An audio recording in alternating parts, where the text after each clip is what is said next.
લઈએ મિત્રો 9 point carbon અને સિલિકોન વિશે. કાર્બન અને સિલિકોનના સંયોજનો.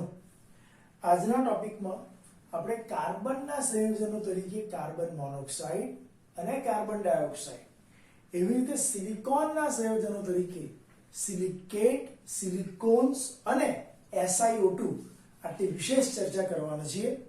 તો એમાં કાર્બનને લગતા સંયોજનો પર પહેલા ચર્ચા કરી લઈએ. કાર્બન મોનોક્સાઇડ છે અને કાર્બન ડાયોક્સાઇડ. ચલો, કાર્બન મોનોક્સાઇડ એ કેવી રીતે બને, કેવી રીતે બનાવી શકાય એની સમજૂતી આપું. કાર્બનને હવા સાથે, પરંતુ કેવું, હવાના મર્યાદિત જથ્થા સાથે જો પ્રક્રિયા કરવામાં આવે તો કાર્બન મોનોક્સાઇડ પ્રાપ્ત થાય. કાર્બનની હવાના મર્યાદિત જથ્થામાં ઓક્સિજન સાથે મિશ્ર કરવાથી કાર્બન મોનોક્સાઇડ બનાવી શકાય. એવી રીતે ફોર્મિક એસિડ HCOOH, જેનું બીજું નામ છે મિથેનોઇક એસિડ. ફોર્મિક એસિડનું જ્યારે આપણે નિર્જલીકરણ કરીએ છીએ, પાણી કાઢવાની પ્રક્રિયા, that is called નિર્જલીકરણ.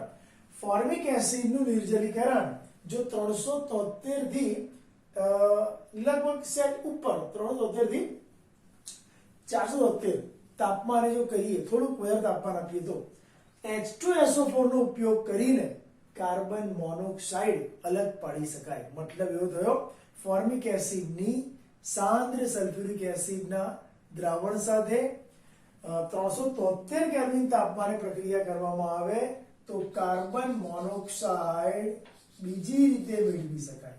ચલો, એક રીત કઈ હતી? કાર્બનને હવાના મર્યાદિત જથ્થા સાથે મિશ્ર કરવાથી.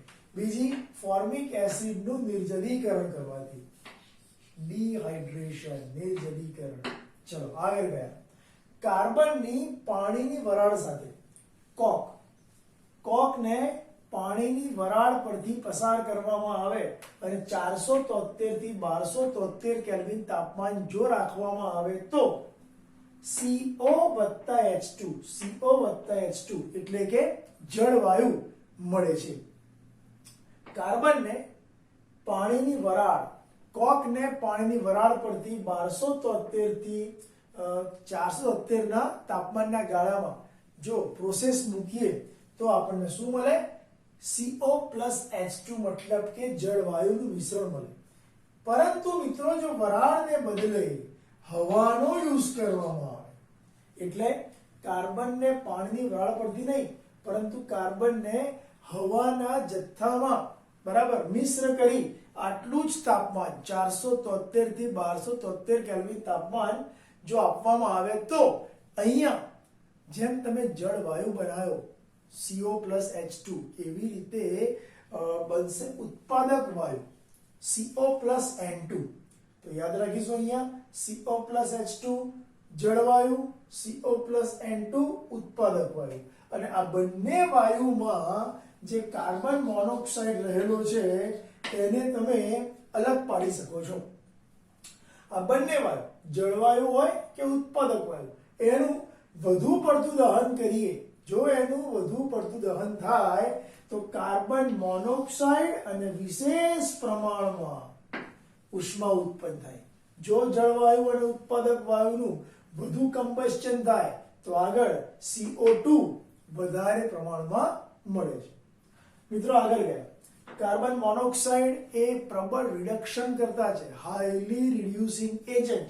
અને એ કોનું રિડક્શન કરી શકે? તો મિત્રો યાદ રાખજો, કાર્બન મોનોક્સાઇડ ધાતુનું રિડક્શન કરી શકે છે અને મોટા ભાગની સક્રાંતિ ધાતુઓનું પણ રિડક્શન કરી શકે છે, પરંતુ એલ્યુમિનિયમનું રિડક્શન કરી શકતો નથી. આ એનો એક ખાસિયત છે કે અપવાદ છે, એ સમજી લઈશું.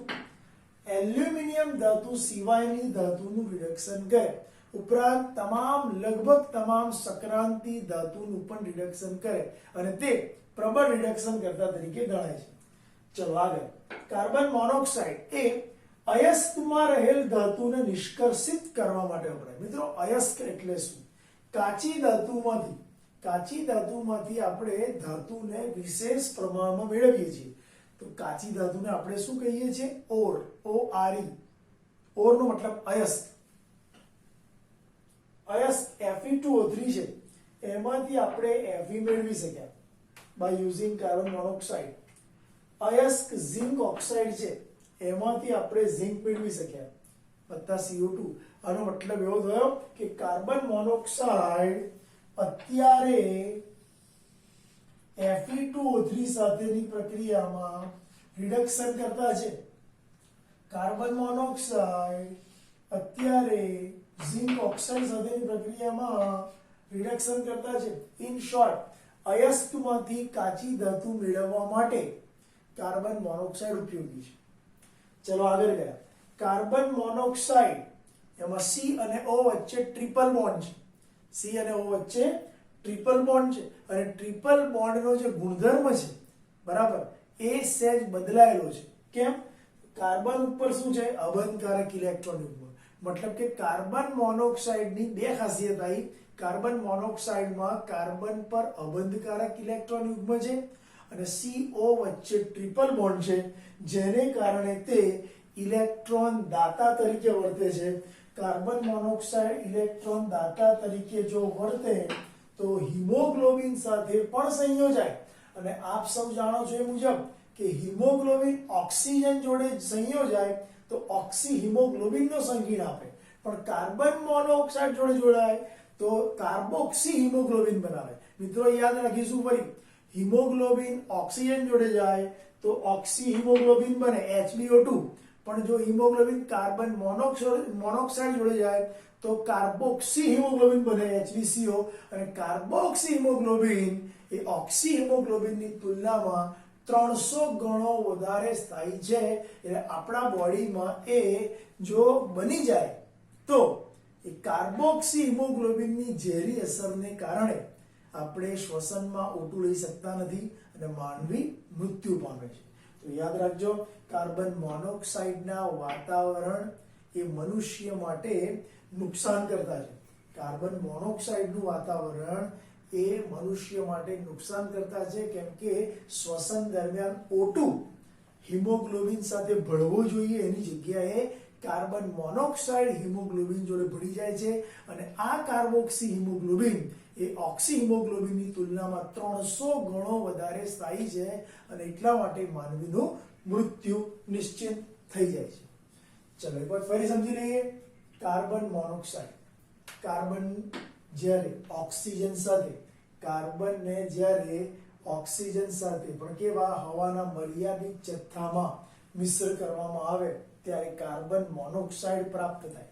સેકન્ડ નંબર, ફોર્મિક એસિડ એની 373 કેલ્વિન તાપમાને સલ્ફ્યુરિક એસિડની હાજરીમાં પ્રક્રિયા થાય ત્યારે CO plus H2O બને એટલે કાર્બન મોનોક્સાઇડ ઉત્પન્ન થાય. આ પ્રક્રિયામાં પાણી દૂર થતું હોવાથી આપણે આ પ્રક્રિયાને ફોર્મિક એસિડનું નિર્જલીકરણ કહીએ છીએ. તો બીજી રીતમાં શું કર્યું? નિર્જલીકરણ. નિર્જલીકરણ દ્વારા તમે કાર્બન મોનોક્સાઇડ બનાવી શક્યા. ત્રીજી રીત, કોકને જ્યારે પાણીની વરાળ પરથી પસાર કરવામાં આવે, કોકને જ્યારે પાણીની વરાળ પરથી પસાર કરવામાં આવે અને તાપમાન 473 થી 1273 જેટલું મેન્ટેન કરવામાં આવે તો કાર્બન મોનોક્સાઇડ અને H2, જેને જળવાયુ તરીકે આપણે ઓળખીએ છીએ, કાર્બન મોનોક્સાઇડ અને H2 જળવાયુ બરાબર તરીકે એ ઉપયોગી છે અને એ ઉત્પાદન થાય છે. પરંતુ જ્યારે કાર્બનને એટલે કે શું કહેવાય કાર્બન અથવા તો ચારકોલ, જ્યારે કોકને પાણીની વરાળ અથવા તો એને બદલે જો હવાની હાજરીમાં ગરમ કરીએ અને મિશ્ર કરીએ તો હવામાં તો N2 છે આપ જાણો છો, તો એ વખતે કાર્બન મોનોક્સાઇડ અને N2 જેને કહેવાય ઉત્પાદક વાયુ મેળવી શકાય. તો વરાળ સાથે જ્યારે મિશ્ર કરીએ ત્યારે જળવાયુ બને અને હવા સાથે મિશ્ર કરીએ ત્યારે ઉત્પાદક વાયુ મળે. આ જળવાયુ અને ઉત્પાદક વાયુ બંનેમાં કાર્બન મોનોક્સાઇડ રહેલો છે, પણ જો વધુ દહન કરવામાં આવે તો તેમાંથી CO2 ઉત્પન્ન થઈ જાય અને થોડા વધુ પ્રમાણમાં ઉષ્માનો જથ્થો પ્રાપ્ત થાય. તો યાદ રાખીશું અહીંયા કાર્બન મોનોક્સાઇડ એ પ્રબળ રિડક્શન કરતા છે, હાઈલી રિડ્યુસિંગ એજન્ટ, અને કાર્બન મોનોક્સાઇડ એ ધાતુનું સક્રાંતિ ધાતુઓનું રિડક્શન સારામાં સારી રીતે કરી શકે સિવાય એલ્યુમિનિયમ, તે એલ્યુમિનિયમનું રિડક્શન કરી શકતો નથી. અયસ્કમાંથી ધાતુ મેળવવી હોય તો પણ કાર્બન મોનોક્સાઇડ ઉપયોગી છે. દાખલા તરીકે Fe2O3, બરાબર, આયનની અયસ્ક Fe2O3, એનું રિડક્શન કરવા માટે યુ કેન સી Fe2O3 માં ઓક્સિજન 3 હતા. હવે કાર્બન મોનોક્સાઇડ ઓક્સિજન લઈ લેશે, Fe ને છૂટી પડશે, એટલે કે Fe2O3 ના અયસ્કમાંથી આયનને અલગ કરવા માટે ઝિંક ઓક્સાઇડની અયસ્ક, ઝિંકની અયસ્કમાંથી ઝિંકને અલગ પાડવા માટે પણ CO ઉપયોગી છે. કાર્બન મોનોક્સાઇડની એક બીજી ખાસિયત એવી છે કે તેમાં કાર્બન પાસે અબંધકારક ઇલેક્ટ્રોન યુગ્મ છે, એઝ વેલ એઝ કાર્બન અને ઓક્સિજન વચ્ચે ટ્રિપલ બોન્ડ પૈકીના એક બોન્ડ સિગ્મા વાળો અને બાકીના બે બોન્ડ પાઈ બોન્ડ વાળા છે. કાર્બન મોનોક્સાઇડના આ નેચરને કારણે તે હિમોગ્લોબિન સાથે ઓક્સી હિમોગ્લોબિન સંકીર્ણ બનાવે છે, અને એ ઓક્સી હિમોગ્લોબિન સંકીર્ણ કાર્બોક્સી હિમોગ્લોબિન સંકીર્ણ એ ઓક્સી હિમોગ્લોબિન સંકીર્ણ કરતા 300 ગણો વધારે સ્થાયી છે, જેને કારણે માનવીનું મૃત્યુ પણ થઈ શકે છે. આપણે આખી ચર્ચા કરી કાર્બન મોનોક્સાઇડની. મિત્રો, આવી જ રીતે કાર્બન ડાયોક્સાઇડ પર જઈએ. કાર્બન ડાયોક્સાઇડ એ કેવી રીતે બનશે? કાર્બન અને ઓક્સિજન જ્યારે સંયોજાય, એકબીજા સાથે જોડાય ત્યારે કાર્બન ડાયોક્સાઇડ બને.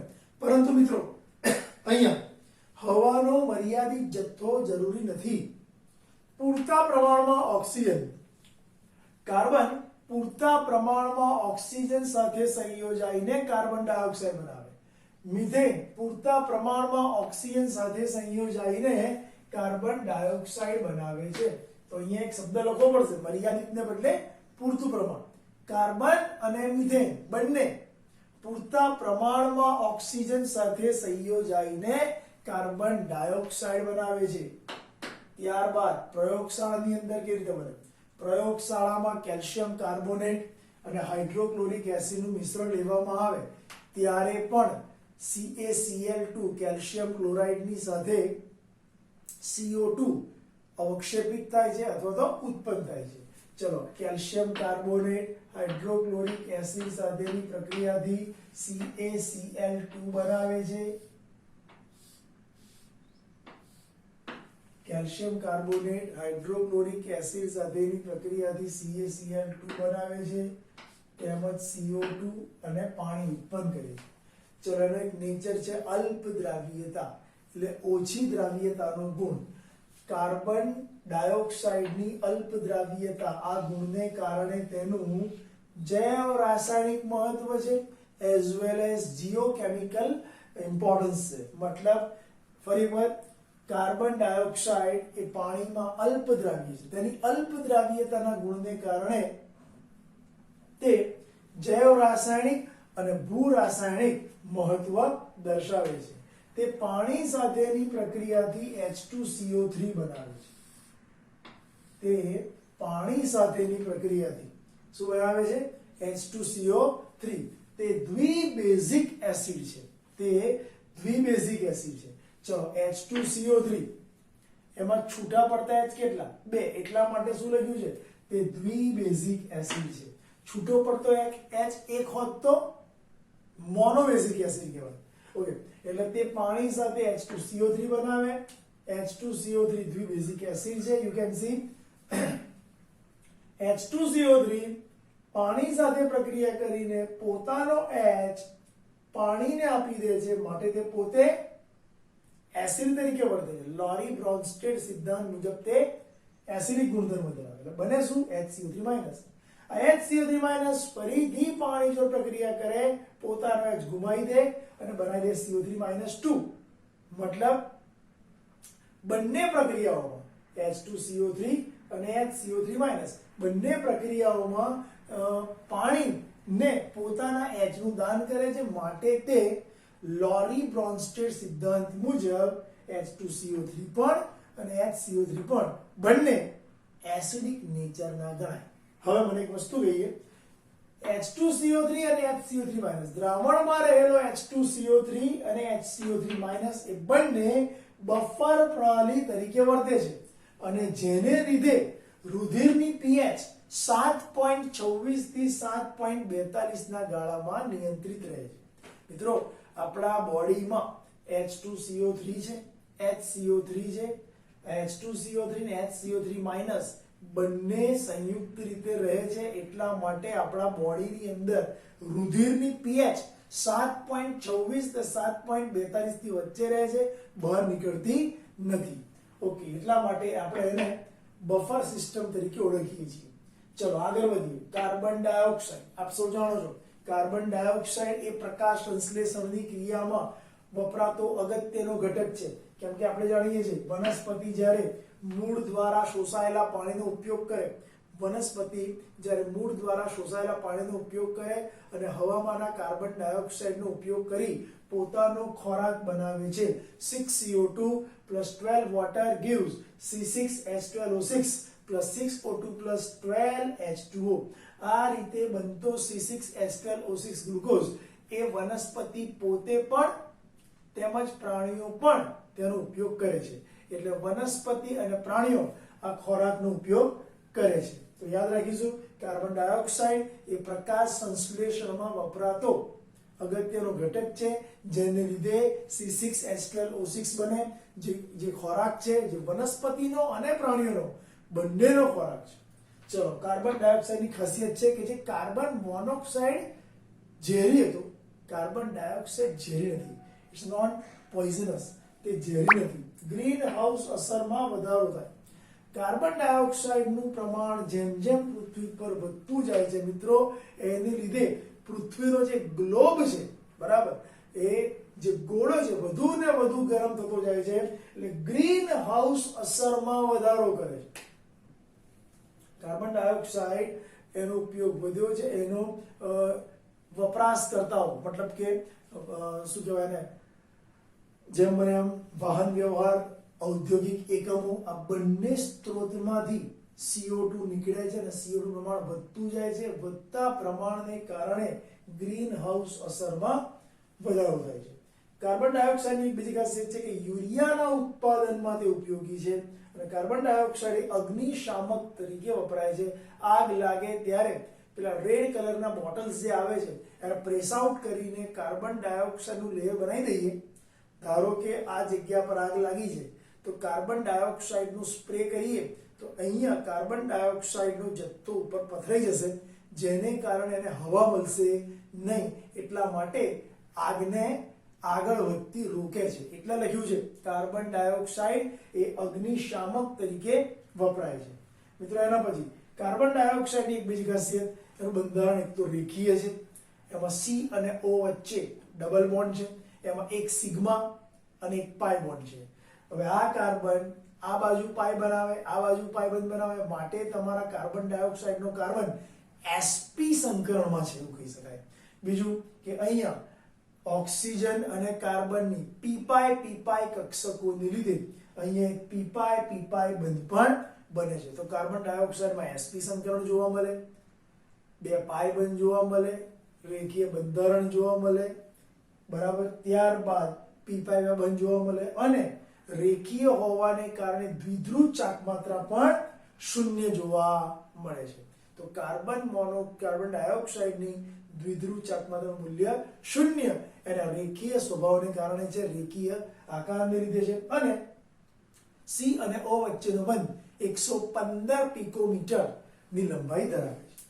મિત્રો આ બધી ચર્ચા આપણે કોની કરી? Carbon dioxide. એક વખત ફરી જોઈ લઈએ ઉતાવળથી. કાર્બન ડાયોક્સાઇડ બનાવીએ.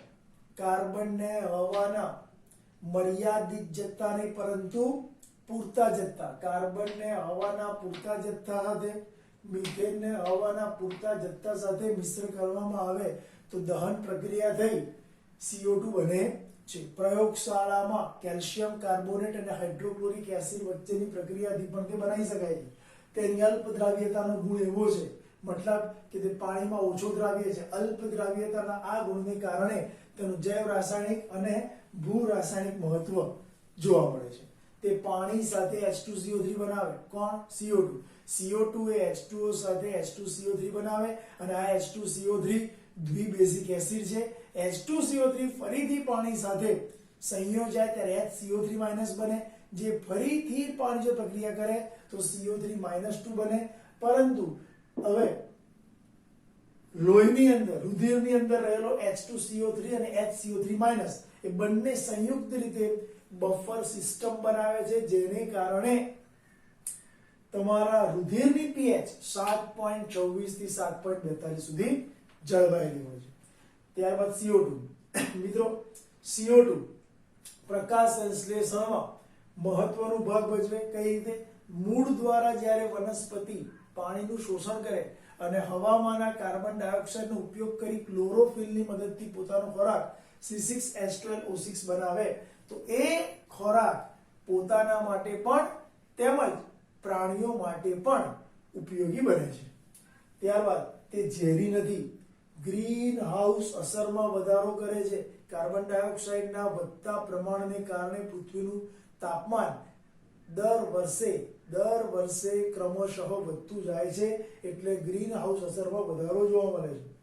તે યુરિયાના ઉત્પાદનમાં ઉપયોગી છે, એઝ વેલ એઝ અગ્નિશામક તરીકે પણ વપરાય છે. મિત્રો, બંધારણની ચર્ચા કરીએ. કાર્બન ડાયોક્સાઇડ રેખીય બંધારણ ધરાવે છે. એમાં કાર્બન sp સંઘનવાળો છે. C અને O વચ્ચે પાઈ બંધ છે, એક સિગ્મા અને એક પાઈ. આ બંધની લંબાઈ બરાબર 115 પિકોમીટર છે અને તેમાં p પાઈ પ્રકારનું વલય રચના છે. મતલબ તેમાં p પાઈ બંધ રચના જોવા મળે છે. ઉપરાંત CO2 નો અણુ રેખીય છે, માટે તે દ્વિધ્રુવ ચાકમાત્રા ધરાવતો નથી. તો મિત્રો, ચર્ચા કરી અત્યારે આપણે માત્ર ને માત્ર કાર્બન મોનોક્સાઇડ અને કાર્બન ડાયોક્સાઇડ. ઓકે.